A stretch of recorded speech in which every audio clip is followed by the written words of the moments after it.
Alors bonjour notre petit Baptiste. Aujourd'hui un petit top combien du coup? Top 32, 20ème après les rondes et 1-2 direct en top, donc ciao.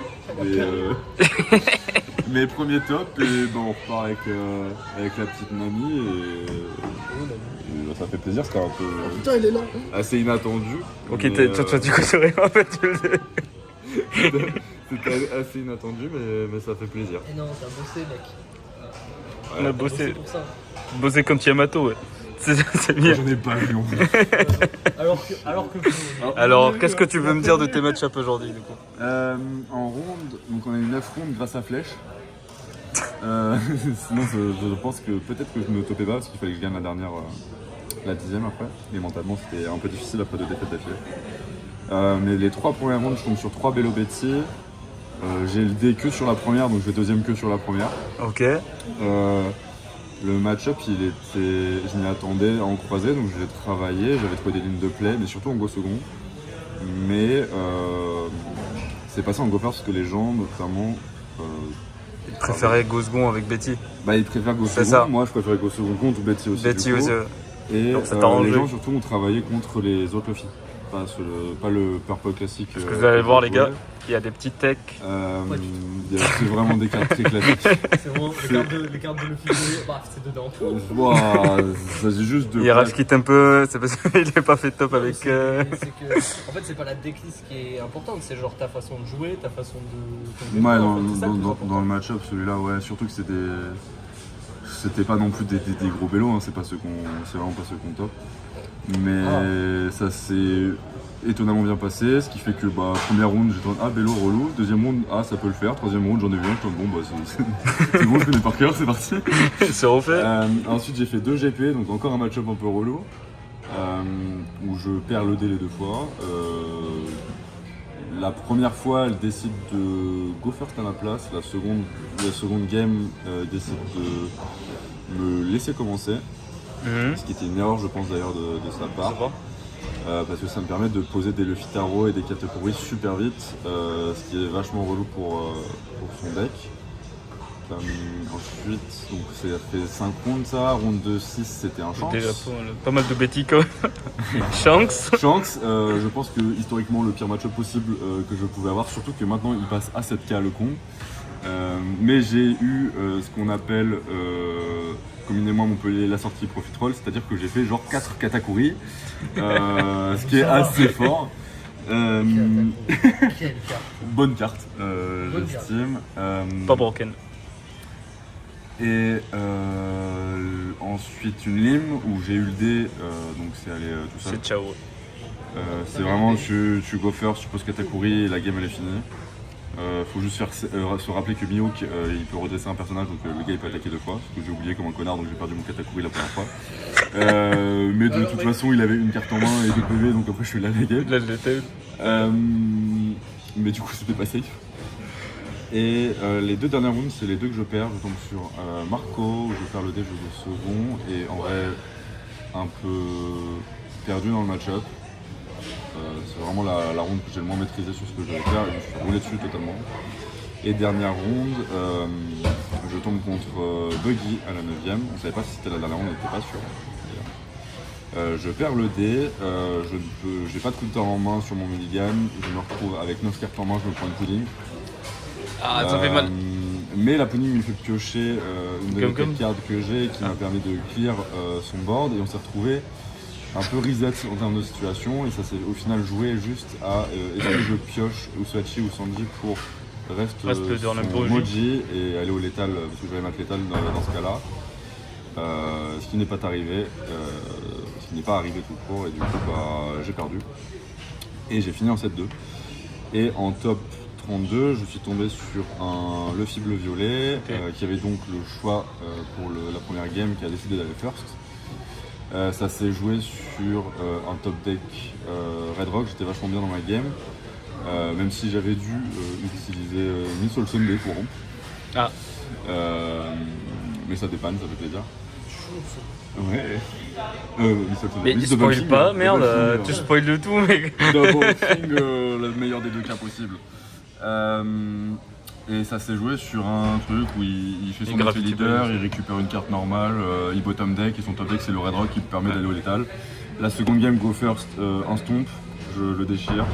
Et troisième game, pareil, son tour à 9 down, il a pas d'effet leader, il pioche le red rock qui me permet d'enlever le mono Katakuri que j'avais posé et après la game elle est bizarre. Quand même content de ça, j'avais jamais top avant. J'étais un peu maudit à 6-4, 6-4, 6-4, même quand je fais 7-3 j'ai oublié de mettre la win donc j'ai fait 6-4 comme un débile. Et du coup ça fait plaisir quand même de voir qu'on est capable, il n'y a pas que Sacha qui top avec Sayamato de con plus jamais, et voilà. Plus jamais, c'est vrai. Mais du coup, on l'a renommé le roi de Burger King ici. Vous avez la couronne. Il était pas loin. Ouais, non, mais c'est de la merde, mais bon, c'est pas la question. C'est pas le sujet. Moins de tweets, plus de wins, Sacha. Bah ouais. Du coup, tu nous présentes ta petite deck profile? Ouais, pour la decklist, le classico, 4 lots, ça permet de récupérer globalement tout dans le deck, y compris les tech cards. La seule chose que je ne peux pas tuto, c'est genre les bons clés et Giant, globalement. Il tuto du tout coup, le deck. évidemment, moi je joue 4 bons clés, depuis OP10, je trouve la carte trop forte en go second. J'aime beaucoup la curve de Luffy en go second qui, quand tu joues bon clé, permet de sortir Luffy 9. C'est pour ça que je jouais déjà à 4 en OP10 et en OP9 ça te permet avec un seul effet leader de sortir Katakuri déjà. Et c'est totalement crack broken. En termes d'autres options de rampe, j'ai mis Double Finger, du coup c'est un 2K donc c'est cool. Et elle permet vraiment de dépanner, en plus tu peux juste trash des briques parce qu'il y en a quand même pas mal dans le deck.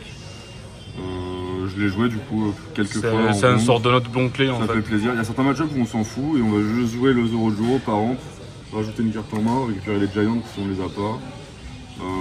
Parce que le lot il faut pas oublier. Ça peut faire du bien aussi parce que ça te permet de mettre de la pression. Il faut pas oublier que le lot il peut pas récupérer de Giant. Ouais, c'est ça, donc ça permet de récupérer ça, mais lui il peut pas récupérer la tech card, donc ça c'est qui un peu. Bon, la tech card tout le monde la joue, mais c'est pas trop. On va voir. Je joue que 3 Sanji dans cette liste, parce qu'après j'ai un autre 7 cost, et du coup 4 ça faisait beaucoup. La carte est juste trop bien, notamment contre les Bellopetti, genre c'est vraiment la carte qui fait gagner le match-up. On fait 0 Juro, une full Sanji, on peut clear le board, et au pire si du coup on est go first. Le Sanji il est un peu compliqué à atteindre sans faire 2 fois effet leader parce que tu veux pas forcément faire 2 fois effet leader et du coup juste tu joues l'autre Sanji à 6 bloqueurs et tu tempo un peu et après tu le joues. Du coup en autre cette code j'ai joué Luffy Taro. Il m'a fait. Au début je l'avais cut, je jouais que le but c'était que de ramp, jouer 4 Sanji et les Kata et les Luffy 9. Mais au final il fait du bien pour les tours de tempo et les tours et des match-ups où tu veux construire du board et des match-ups style. Les match-ups style Bellopetti, GP, ça faisait vachement du bien d'avoir des Luffy Taro pour justement sortir potentiellement les Sangoro, les Onami qui permettent de récupérer soit de tempo la game. Des cartes, de tempo un peu plus. Et surtout c'est une carte par exemple comme Sangoro à 5 cost permet de jouer autour de plein de removal, etc. Et en vrai la free draw c'est vraiment trop bien. Le fait d'être à 6 cost, ça fait aussi des free taps sur les UP, etc. Au final, j'ai vu qu'un seul UP et j'avais perdu mon BO3 contre, mais voilà.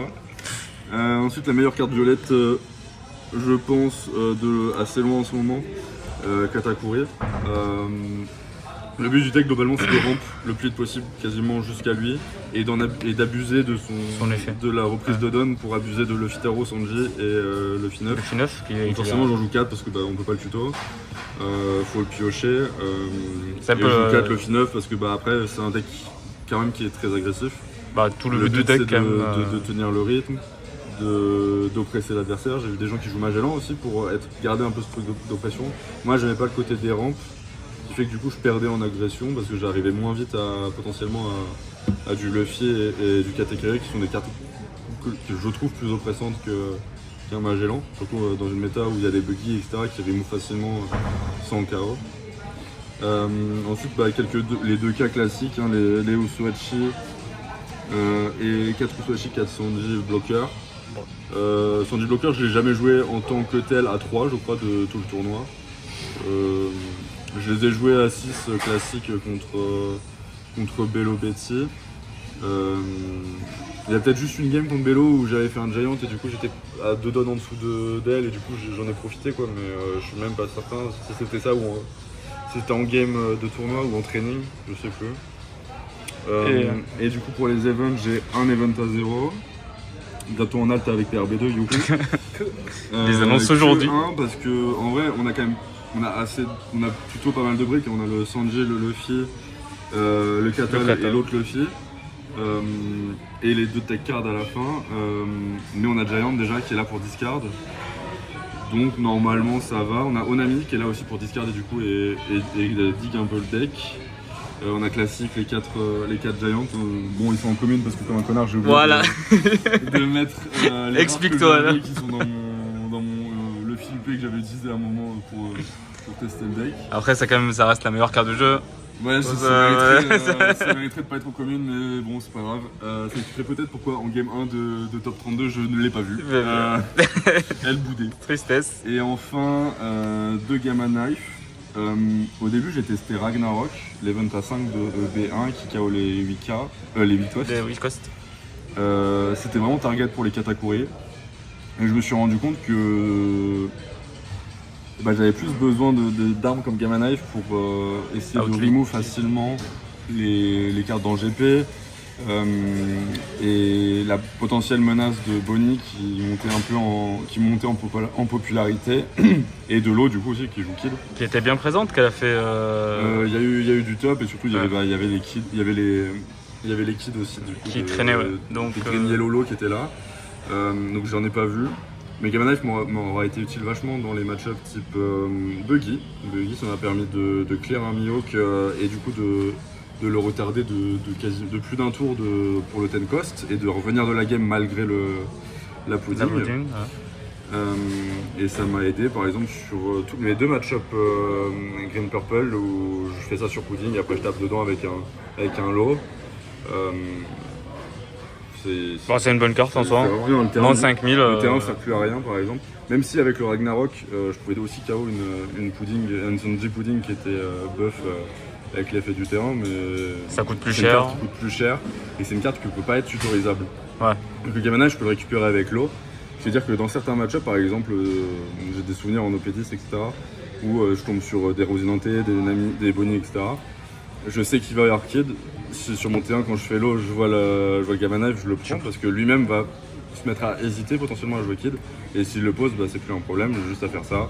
Dans le même tour, je peux faire du Gamma Knife et du Sanji. C'est-à-dire que je peux réduire le Kid, reste le bloqueur, sauf si c'est Rosinante, c'est ça. Tu peux faire Gamma Knife et ensuite Katakuri dedans. Je peux faire Gamma Knife, Katakuri. Récupère le don, etc. Comme ça, t'as 10 don. Et ça peut arriver aussi de faire potentiellement, mais c'est plus rare, mais de faire un Gamma Knife effet leader, le Fee Rush. Ouais. Mais ça, c'est un truc de barbare un peu. Donc voilà. Donc voilà. Et est-ce que tu feras des changements à ta liste maintenant que tu joues Peut-être que je testerai peut-être 4 Sanji, peut-être plus que 2 Luffy Taro et adapter le ratio de Sangoro et de Onami. J'avais testé plusieurs autres cartes un peu tech comme le Chopper du ST26 là, qui reste un don. Pour jouer autour de Giant. Ouais, pour les miroirs, etc. Pour voler des games, etc. Mais en fait, la Onami, elle est beaucoup plus safe dans le sens où elle permet justement d'aller récupérer des Giants, etc.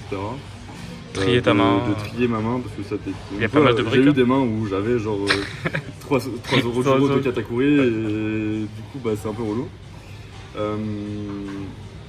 Sinon, non, pas trop. Ça reste un deck comme ça qui ça t'a bien peut réussi. Gagner un peu qui peut gagner contre tour, qui a bien tourné.